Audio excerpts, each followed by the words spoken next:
अस्सलाम वालेकुम। वाला एग्रीकल्चर यूट्यूब चैनल पर खुश आमदीद कहते हैं सब भाइयों को। दोस्तों, गंदम के हवाले से आपको रिपोर्ट्स कर रहे हैं। बहुत से भाई कमेंट्स कर रहे थे कि गंदम के हवाले से आप अपडेट नहीं दे रहे, क्या सूरत हाल वगैरह है। गंदम मार्केट तकरीबन जो है मुस्तकम चल रही थी पिछले 2 हफ्ते से।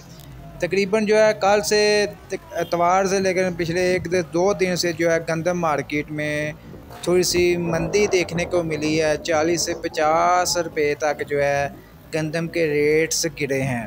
जैसा कि मैंने आपको अपडेट दी थी तकरीबन 1 से 1.5 महीने पहले भी आपको मैं यही अपडेट देता आ रहा हूँ।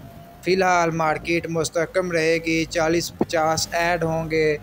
इसी तरह अगले दिन हो सकता है 10 20 निकल जाएं, इसी तरह ऐड हो गए। फ़िलहाल यही 40 50 हाईएस्ट 60 70 हज़ार यानी कि 60 70 रुपये तक जो है गंदम मार्केट में मंदी और तेज़ी तकरीबन देखने को मिलेगी। इससे बढ़कर जो हम कहेंगे बड़ी शाल यानी कि बड़ी जो छलांगें लगाएंगी गंदम मार्केट, फ़िलहाल इस किस्म का कोई आसार नज़र नहीं आ रहे। अगर दूसरी तरफ इंटरनेशनल मार्केट की बात करें तो इंटरनेशनल मार्केट में गंदम में मार्केट ज़बरदस्त तेज़ी जारी है और इसका फ़ौरी असर जो है अभी पाकिस्तान के ऊपर नहीं पड़ा। पाकिस्तान में अभी वापस स्टॉक जो है गंदम मौजूद है। आस्ता आस्ता स्टॉकी भी मार्केट की तरफ आ रहे हैं गंदम वगैरह लेकर, जिसकी वजह से मार्केट बिल्कुल जो है मुस्तकम चल रही है। रेट्स कंट्रोल में है, यानी कि 4550 रुपये से लेकर 4700 4800 रुपये तक फ़ी मन 40 किलोग्राम के हिसाब से रेट्स चल रहे हैं।